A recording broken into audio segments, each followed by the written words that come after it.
minasyaitonirrajim. Bismillahirrahmanirrahim. Assalamualaikum warahmatullahi wabarakatuh. Hamdan wa syukran lillah, salatan wa salaman ala Rasulillah la nabiyya ba'dah. Asyhadu an la ilaha illallah wa asyhadu anna Muhammadan abduhu wa rasuluh. Allahumma shalli ala Muhammadin tibbil qulubi wa dawaiha wa afiyatil abdani wa shifaiha wa nuril absari wa diyaiha wa ala alihi wa sahbihi ajma'in. Allahumma rabbi shrah li sadri wa yassir li amri wahlul 'uqdatam min lisani yafqahu qawli. Hasbunallahu wa ni'mal wakil, ni'mal maula wa ni'man nasir, wa la haula wa la quwwata illa billahil aliyil azim. Bapak Ibu yang dirahmati Allah, sebaik-baik kita ini adalah orang yang saling doa mendoakan. Kalimat ini jangan dibuat ecek-ecek.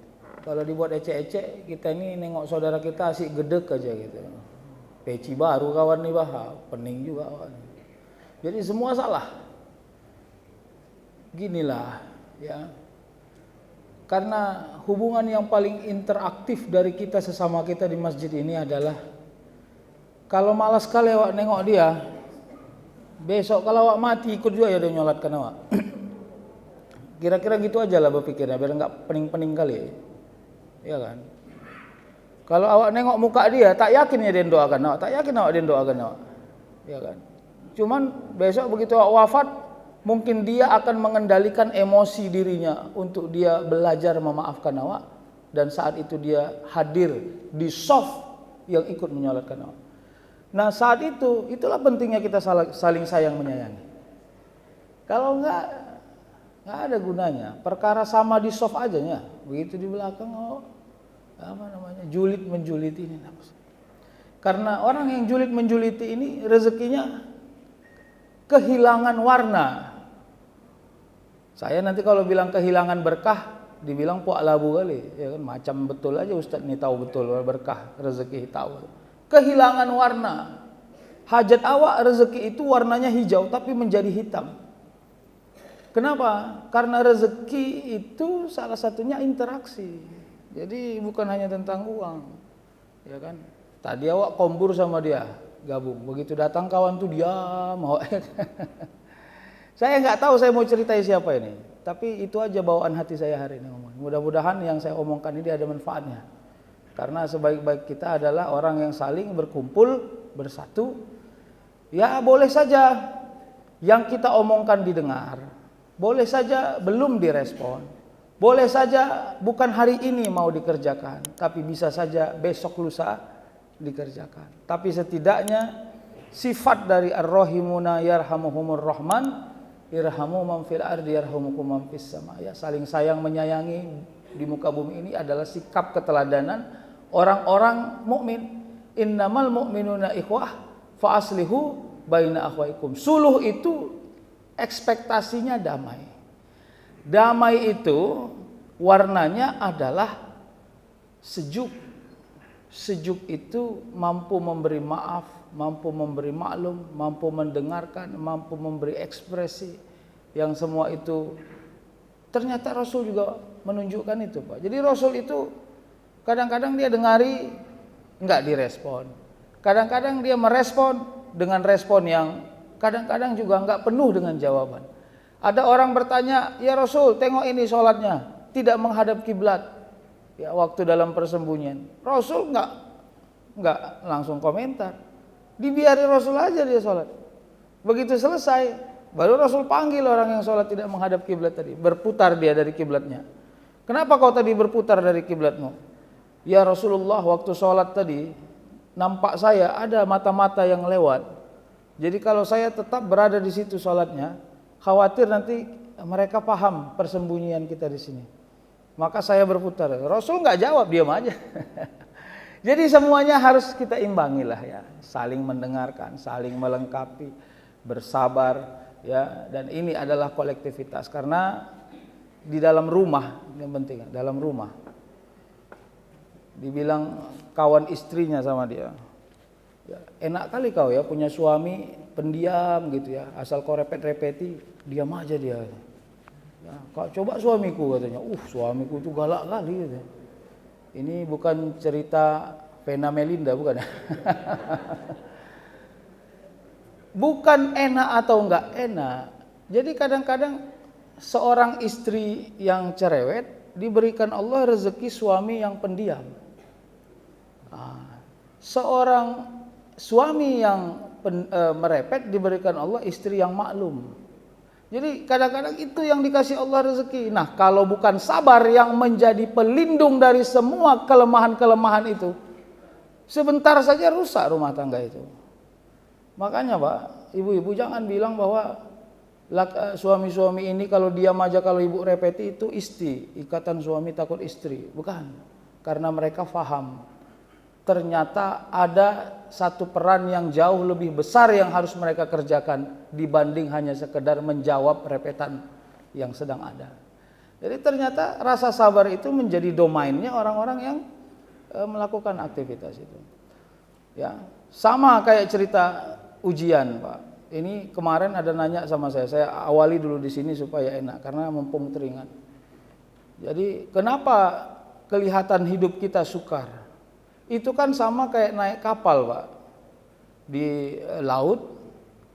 Yang pertama, ketidakseimbangan besarnya kapal dengan tingginya ombak itu akan menyebabkan goyang yang sangat kencang.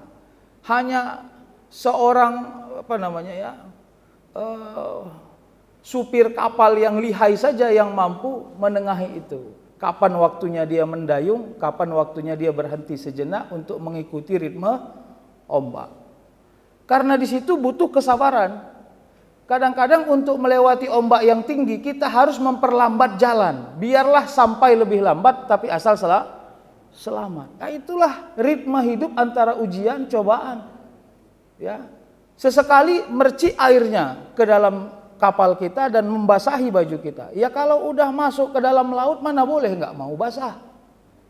Ya kan? Sehebat apapun kita pakai mantel, pasti potensi basah akan dominan. Nah itulah. Jadi kadang-kadang ujian itu membekas kepada diri kita. Itulah basahnya itu. Ya sakit kali hatiku Ustadz, sampai hari ini masih sakit ini. Wah iya. Apa kira-kira hikmah sakit hati ini? Hikmahnya kau belajar menata hati bahwa tidak semua orang sama seperti apa yang kau pikirkan. Ya di rumah aja. Kenapa anak kita kelihatan ngangguk-ngangguk aja? Karena takutnya dia sama awak. Kalau ditanya mau dia, mana ada sama-samanya sama awak, ya kan? Coba Bapak Ibu. Nah ini silahkan terjemahkan kemanapun, tapi saya meyakini sebaik-baik kita adalah orang yang bersatu. Nah yang kedua, masjid ini kita jadikanlah rumah yang kita cintai, ya kan? Ya di setiap waktu, ini masjid ini sudah banyak kajiannya, ya ada kajian maghrib, ya hampir setiap hari.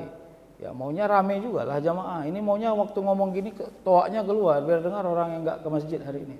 Nah, maksudnya apa? Karena ini marwahnya orang mukmin. Jadi kalau ditanya apa marwahnya orang mukmin di kampung itu? Masjid. Masjid, Pak. Dari sisi bangunan, dari sisi kesejahteraan, dari sisi memberi ekspresi kepada pelayanan masyarakat dan umat, dari sisi melindungi. Kalau masjid pinggir jalan, apakah dia bersahabat dengan orang musafir? Kalau dia di tengah-tengah orang yang tidak banyak ilmu, apakah dia menghadirkan majelis ilmu? Itulah marwah orang mukmin di kampung itu. Tidak ada yang lain. Makanya dulu ada dalam fikih-fikih sunnah disebut tidak boleh rumah orang jauh lebih tinggi dari bangunan masjid, walaupun sifat itu lebih ikhtiari. Ya kan? Orang dia bangunan ruko pula, ada 18 lantai, mau dibuatnya hotel. Mana pula? Enggak. Tapi itu bolehlah menjadi inspirasi bahwa jangan sampai lebih makmur rumahmu dibanding masjid dalam konteks pembangunan umat melalui dari SDM dan SDA. Sumber daya alamnya boleh fisik, sumber daya manusianya ialah tidak boleh ada orang bodoh kalau sudah ada masjid di situ. Bodoh dalam makna apa? Bertauhid kepada Allah, memahami ajaran-ajaran Allah, ya, memahami fikih-fikih yang sudah disebutkan supaya dia totalitas kepada semua ajaran. Udah, waktunya merepet sudah selesai. Sekarang kita lanjut. Ada lagi yang nanya, Ustadz, di mana cara beli buku Ustadz? Yang ini sama Yazid aja nih. Tuan Yazid ya. Nanti banyak kali pesan online ya, pening pula online ini. Sama Yazid nanti dia urus ya fid dunya wal akhirah. Bapak Ibu, hari ini kita sudah masuk ini. Kemarin kita bicara tentang bentuk-bentuk. Ini kita sudah di wa yarzuqhu min haitsu la yahtasib. Melalui hikmah yang besar. Tadi kita lewat. Sekarang kita masuk. Semangat yang kuat terus mencari rezeki. Jadi itu saya mau cerita pembantu menyelam. Jadi ada satu hari seorang tuan, dia bilang begini, kau sudah waktunya pensiun. Sudah 45 tahun kau bekerja dengan saya. Saya mau kasih hadiah besar kepada dirimu. Lalu dia ajaklah pembantunya ini, ajudannya ini ke satu pulau yang dia punya. Dia beli satu pulau kecil, Pak. Dia beli pulau itu bukan karena pulaunya cantik, tapi di pinggiran pulau itu, di laut luas itu banyak mutiara-mutiara di bawahnya, kira-kira gitu. Jadi dia kasih oksigen. Nah, kau nyelam ke dalam. Ini durasinya 3 jam. Silahkan nyelam. Ya. Apapun yang kau dapat dari penyelaman itu milikmu. Kira-kira gitu. Akhirnya dia nyelam. Bam. Karena dia belum pernah melihat betapa indahnya bawah laut di daerah pulau yang di bawah itu. Begitu dia menyelam, belum lagi sampai ke dasar laut untuk mengambil mutiara itu, dia terpesona dengan indahnya sekitaran bawah laut. Akhirnya dia berkeliling-keliling menyelam, melihat semua yang ada. Sampai akhirnya begitu pada tempat yang hampir akhir waktunya, baru dia sadar bahwa dia harus ngambil mutiara. Akhirnya dia menyelam tuh, dia ambil mutiara sampai secukupnya. Begitu oksigen sudah habis, dia naik ke atas. Terus dia bilang, "Aduh Pak," katanya, "saya ini lalai. Bapak kasih waktu saya 3 jam. Saya habiskan 2,5 jam untuk melihat betapa indahnya bawah laut itu. Barulah menjelang menit-menit akhir saya sadar bahwa saya harus mengambil mutiara. Bolehkah saya meminjam 1 jam lagi? Saya berjanji takkan berkeliling-keliling di bawah. Saya akan fokus untuk mengambil mutiara itu." Cerita ini tidak begitu serius. Tapi itulah kira-kira wamal hayatud dunya illa la'ibu walahun. Kita ini begitu diberi oksigen hidup di dunia ini, kita kerjanya keliling-keliling aja. Ya kan? Karena menganggap waktu masih panjang. Padahal yang mau diambil menjadi intisari adalah mutiara yang menjadi nilai. Nah, katakan lagi-lagi dibilang itu kan pu'alabu ustad aja itu kalau ceramah. Ustad pun lalai juga katanya. Iya, sama, Pak. Fa'tabiru ya ulul albab. Saya ngomong di sini karena kebetulan saya lebih pandai ngomong itu aja, Pak. Jadi jangan Bapak anggap saya lebih hebat dari Bapak Ibu. Biasa-biasa aja. Karena kita ini sekarang sedang berkompetisi. Ya, begitu selesai saya ceramah, maka sama kita berdiri di tempat start yang sama. Ayo, yang mau lari silakan lari, yang mau naik sepeda silakan naik sepeda. Ayo kita jumpa di ujung. Siapa menjadi pemenang? Ada yang juara 1, ada yang juara 2, ada yang belum lagi selesai sampai udah dead di tengah. Ya boleh, terserah.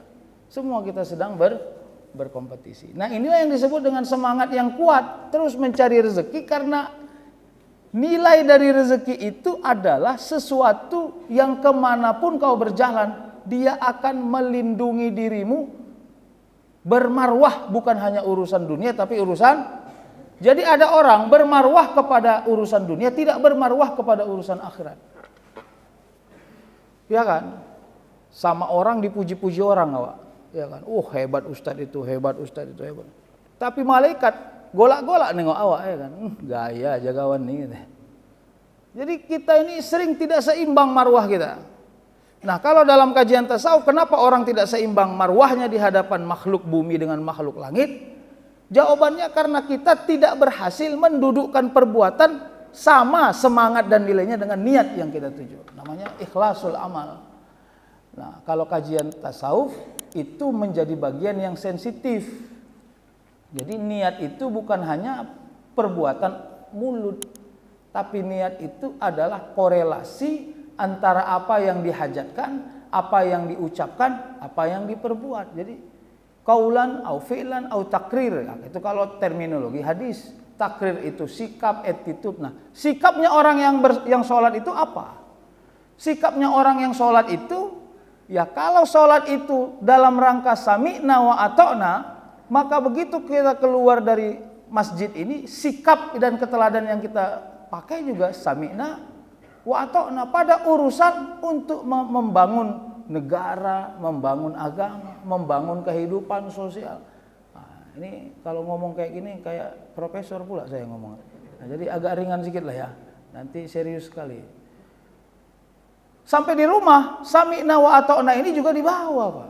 Jadi jangan pernah jadi ayah yang jadi raja dan tidak pernah mendengarkan semua keluhan dan hajat daripada penumpang yang ada di rumah itu. Tidak boleh. Sikap orang sholat itu adalah sikap yang inklusif, bukan eksklusif. Itu sikapnya orang yang sholat. Kenapa? Karena di dalam sholat ada sujud, Pak. Sujud itu implementasi inklusivisme seseorang. Nggak boleh eksklusif, ya kan? Perkara anak cucu awak datang ke rumah, kek ini apa kek? Kek ini kenapa gini kek? Kek ini pertanyaan ketujuh, diam kenapa kau? Itu tuh aja kau tanya. Iya, ya memang harus sabar. Besok kalau kau pikun, dia pula yang bersabar mendengarkan ucapanmu. Macam mana dia mau sabar waktu kau pikun? Dulu pun kau tak sabar mendengar cakapnya. Macam mana? Ya, lalu awak nangis, anakku ndak sayang sama aku, kenapa? Ya dulu kau pun nggak sayang sama dia, gimana? Imbang lah, jangan awak aja mau diayomi, awak tak pernah mengayomi. Udah, ya kan? Seorang mama, nggak pernah kau masakkan mama di rumah asal mama datang ke rumah, kenapa? Kenapa sih beli makan aja? Kenapa? Apa kau nggak punya waktu masaki mama? Sedih kali mamanya. Ya. Dulu mamanya waktu ngajarin dia pun nasi beli bakso aja dari luar. Alamak. Udah gini Pak, supaya kita tidak saling mengutuk, padahal kita saling menyayangi. Sesama orang saling menyayangi, jangan saling mengutuk. Hati-hati Pak, ini lebay kali jadi orang. Kenapa kau tidak mau doakan mama? Mama pun dulu nggak mau doakan saya. Kalau gitu kayak mana? Damailah kita. Oke ya, mulai hari ini kau doakan mama, mama doakan. Udah, enak kan? Enak. Jadi cerita maling kundang nggak terjadi Pak. Saya termasuk orang yang mengkritik cerita maling kundang kalau hanya fokus bilang anaknya yang durhaka. Saya bilang selain ada anak durhaka, di dalamnya ada mama yang nggak sabar. Karena kasih sayang ibu sepanjang masa tidak boleh berbatas waktu. Ibu-ibu, kalaupun besok anakmu lupa menyayangimu, azamkan kepada hatimu karena kau capek mengandungnya.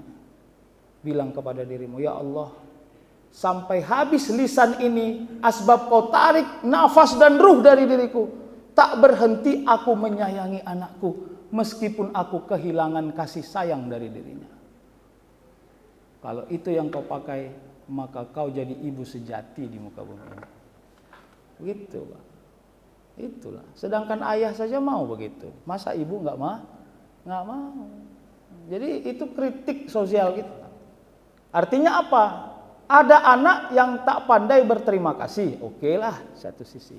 Tapi ada juga ibu yang sulit sekali memiliki sabar yang luas. Itu juga problem. Nah, sama kayak anak-anak. Jangan lupa ayah. Ayah ini orang yang sering menyembunyikan rasa cinta dan kasih sayangnya kepada anak-anak, Pak. Ya kan? Kenapa bisa begitu? Karena dia itu terlanjur diberi tanggung jawab yang tinggi untuk melengkapi semua unsur kegembiraan orang di rumahnya. Makanya Bapak Ibu, jangan ajari anak ibu-ibu untuk membenci ayahnya. Jangan diajari. Ya kan? Tahu kau ayah kau tuh, ya, cuman pandai cari duit aja itu. Kalau di rumah ini nggak pandai. Besok kau kalau punya bini jangan kayak ayah kau ya. Alamak. Nggak usah, Pak. Jangan suka membuka aib suami kita. Biasa-biasa aja. Karena engkau pun di hadapan suamimu ada aibnya. Tapi mungkin dia jauh lebih menyimpan rahasia itu. Karena tidak baik ada di dalam rumah orang yang saling mengintip apa kekurangan satu sama lain. Bapak Ibu, itulah semangat yang paling tinggi. Makanya kenapa rezeki itu selalu dijaga Allah dalam setiap rumah? Karena di dalam rumah itu semua orang saling meneladani, saling melengkapi dengan segala kekurangannya. Ya kan? Dia punya ayah yang peka di rumah. Ya. Apa Pak? Kalau enggak pakai alat enggak dengar tuh, kira-kira gitu. Terus dia ngomong lebih tinggi suaranya. Ya gitu. Gini, ayahmu itu nanti lama-lama sadar kalau dia diposisikan sebagai orang yang peka. Kasihan dia. Jangan sampai ekspresi kita itu seolah-olah melemahkan fungsi keayahannya. Itu enggak boleh.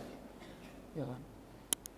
Masuk. Assalamualaikum, salam datang kawannya. Ini ayahku peka ini, peka. Agak kuat sedikit ngomong ya. Ayahku peka ini. Alamak. Apa ya Pak? Enggak ada di masjid ini Pak. Tapi saya pernah ketemu sama orang-orang yang seperti ini. Ustadz, ayah saya peka nih, ngomong kuat sedikit. Waktu itu ayahnya udah pakai alat, dengarlah dia. Iya kan? Apa pentingnya itu? Bapak Ibu, inilah yang kemarin saya bilang layatuhu tadi itu. Kita ini sering melampaui batas. Pada urusan-urusan yang kita anggap nggak ada dosanya, tapi justru di situ menjadi lumbung, Pak. Kolam ikan, Bapak Ibu ini kan banyak kolam ikan, ya kan? Seminggu sekali harus dibersihkan. Apalagi yang pakai kaca. Karena secantik-cantik air yang kau lihat dari atas, begitu kau lihat dari bawah atau dari samping akan terlihat banyak lumut yang berlengketan di pinggir-pinggir. Paham gak itu Pak? Maka harus dibersihkan berulang-ulang. Bukan hanya engkau yang melihatnya cantik, orang yang lewat pun akan melihat cantik dan kagum pada akuarium dan tempat ikan yang kau miliki. Itu kira-kira nilainya. Lanjut ya, dalam bentuk harta dunia. Nah ini aja yang menjadi problem, bahwa ekspektasi kita satu-satunya di sini Pak. Wallahi, saya ajak kita semua. Carilah harta dunia itu sebanyak-banyaknya, karena itu marwahmu di hadapan dunia ini. Cari Pak. Tapi tolong bersihkan jalannya, bersihkan hajatnya, bersihkan tujuannya, dan bersihkan niatnya. Agar harta itu tidak mengajak syaitan untuk bersahabat denganmu ketika menggunakannya. Bagaimana harta dunia yang bersahabat dengan syaitan ketika menggunakannya? Dia akan zalim dalam mencari, dia akan khianat dalam menjalankannya, dan dia akan boros dan mubazir dalam mengeluarkannya. Ya kan Pak? Jadi ini karena direkam nih, payah sebut merek. Jadi gini Pak, tahu diri sajalah ya.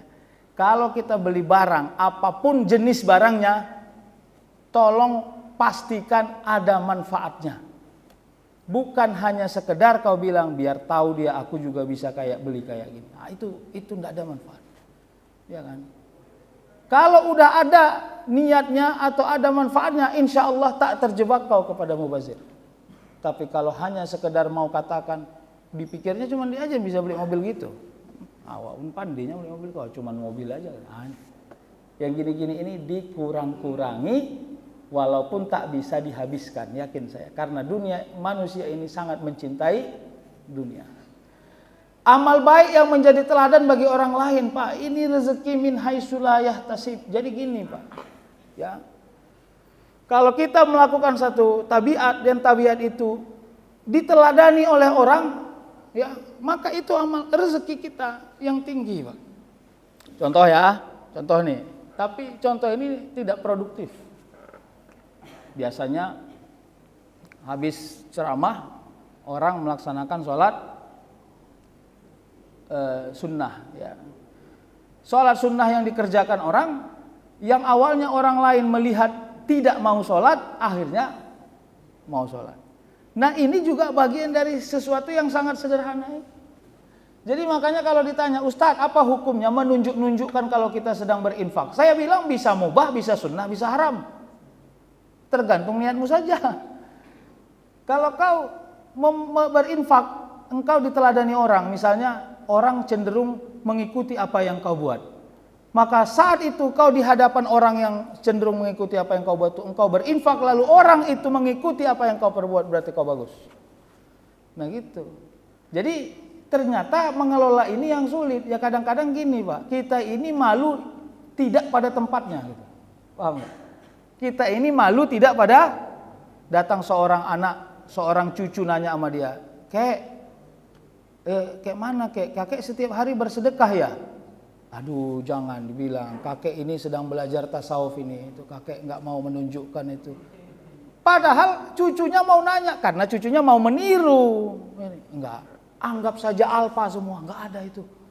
Kira-kira gitu. Jangan gitu. Jangan, diajari aja. Kenapa? Karena sifatnya adalah litarbiyah, untuk mengajak, mendidik, mengedukasi, membuat orang dari sesuatu yang tidak sempurna menjadi sesuatu yang sempurna. Berikutnya apa? Dalam bentuk prestis. Prestis dan prestasi itu adalah, prestis itu sesuatu yang bagian dari marwah ya.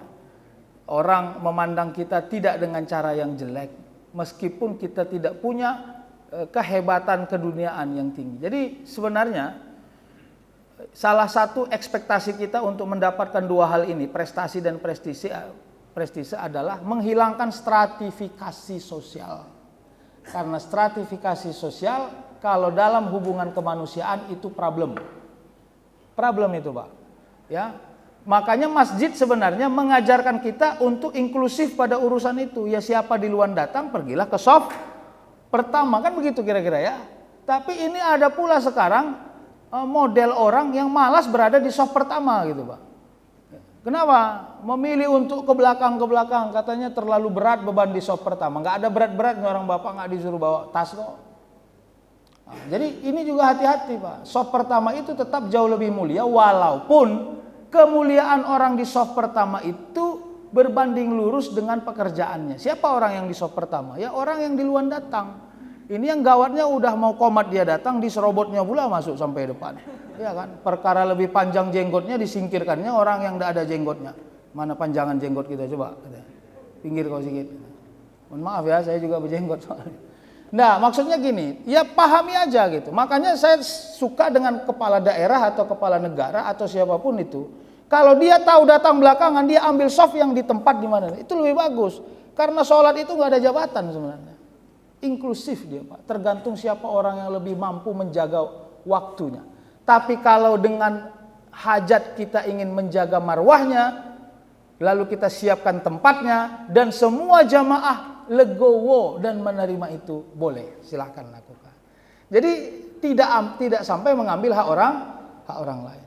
Dalam bentuk doa yang diijabah, sedikit lagi ya Pak, ini yang paling luar biasa Pak. Gini ya, kalau mau melakukan ini secara teknis, tapi ini juga nggak bisa dibuat-buat. Angkat tanganmu, kuatkan niatmu, minta hajatmu, yakinkan dengan sempurna, baik sangkalah. Begitu engkau sebut subhana rabbika rabbil izzati amma yasifun wassalamu alhamdulillahi rabbil alamin, lupakan semua. Zero, lupakan semua.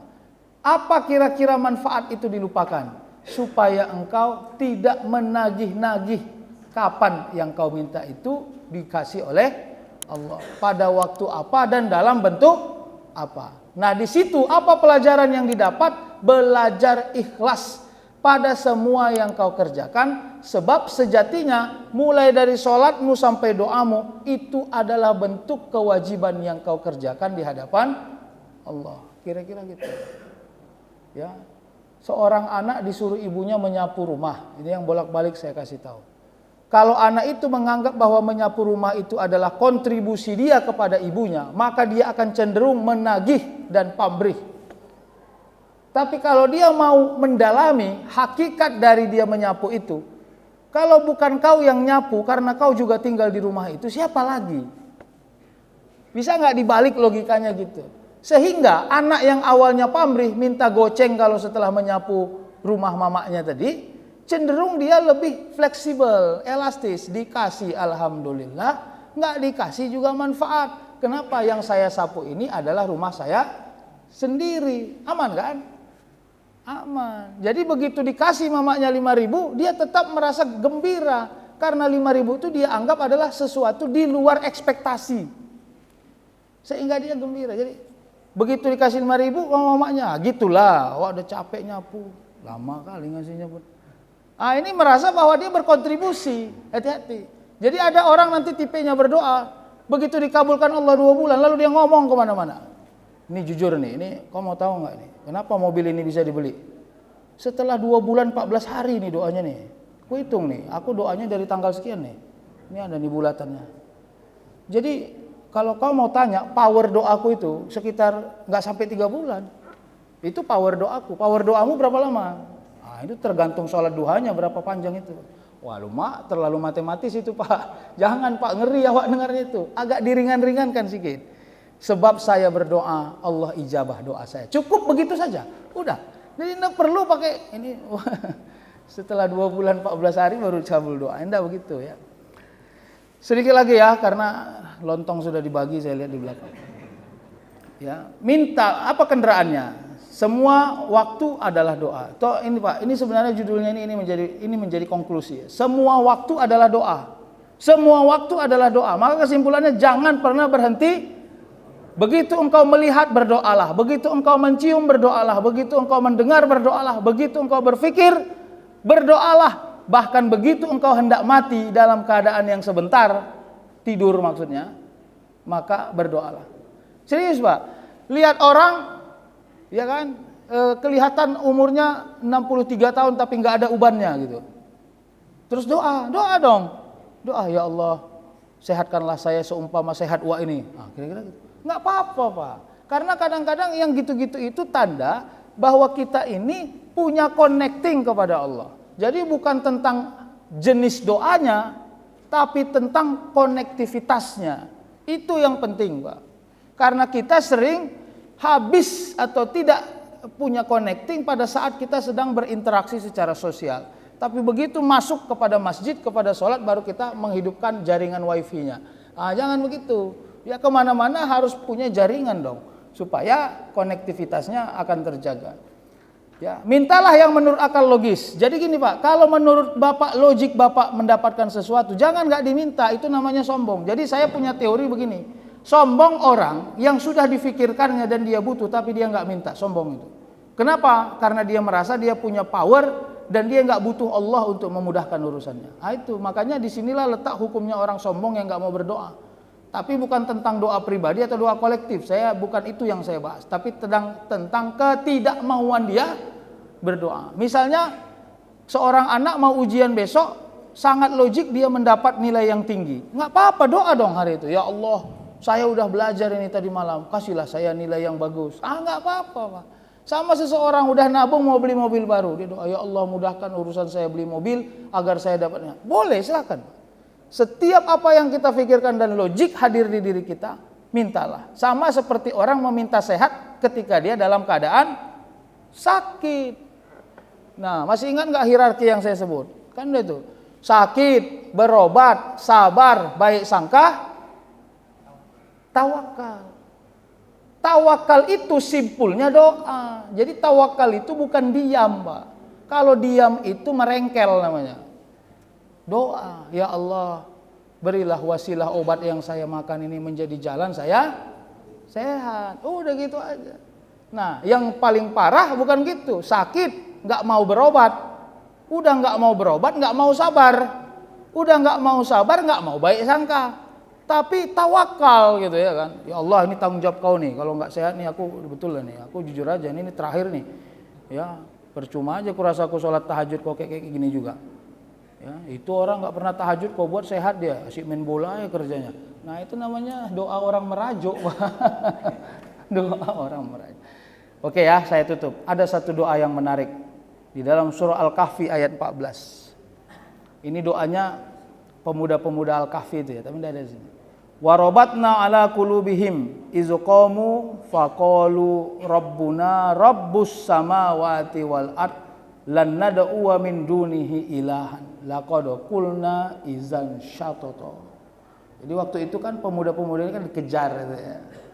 Lalu katanya, kami meneguhkan hati mereka di waktu mereka berdiri, iza qamu. Jadi waktu mereka menetapkan mereka tidak mengikut daripada semua tabiat orang yang ada saat itu, kata Allah, Allah tetapkan hati mereka. Ya.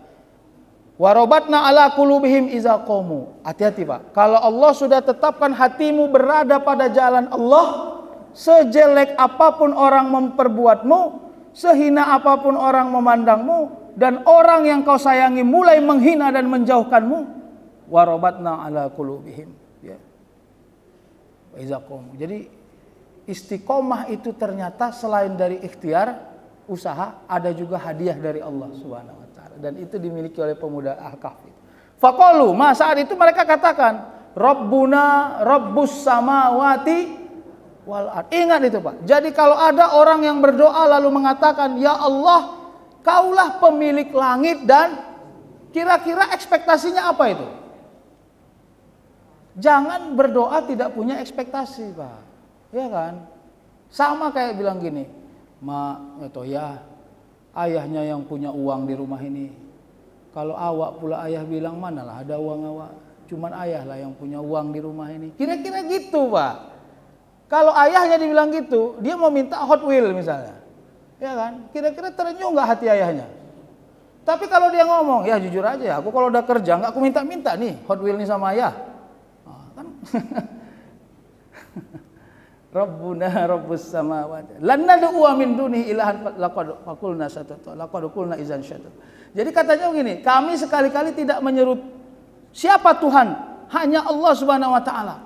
Lalu omongan yang mereka bilang itu idzan syatata, itulah yang benar, yang paling benar, yang Allah lengketkan di dalam hati mereka. Nah, kalau kita hubungkan kepada hidup dunia hari ini, begitu orang hadir kepada dirimu, mengajak engkau berbuat curang untuk mendapati enaknya dunia ini, kau bilang Allah lengket di dalam hati saya. Lengket itu maknanya bukan Allahnya lengket, ketaatan kita kepada Allah itu lengket di hati saya, sehingga saya memilih jalan yang tidak populer bagi orang-orang yang curang, tapi populer bagi orang-orang yang benar.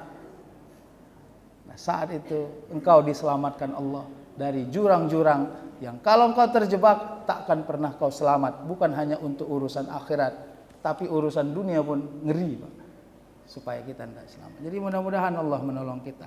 Hakikatnya itulah rezeki yang paling esensi bagi orang-orang beriman. Dapat harta dunia, diselamatkan dari jebakan yang jahat, diselamatkan dari godaan dosa, diselamatkan dari godaan syaitan. Ini rezeki semua, Pak. Rezeki itu, Pak. Jadi tolong sekarang mulai pudarkan uang hanya sebagai satu-satunya rezeki. Salah satunya iya, satu-satunya tidak. Wallahu a'lam bishawab. Assalamualaikum warahmatullahi wabarakatuh.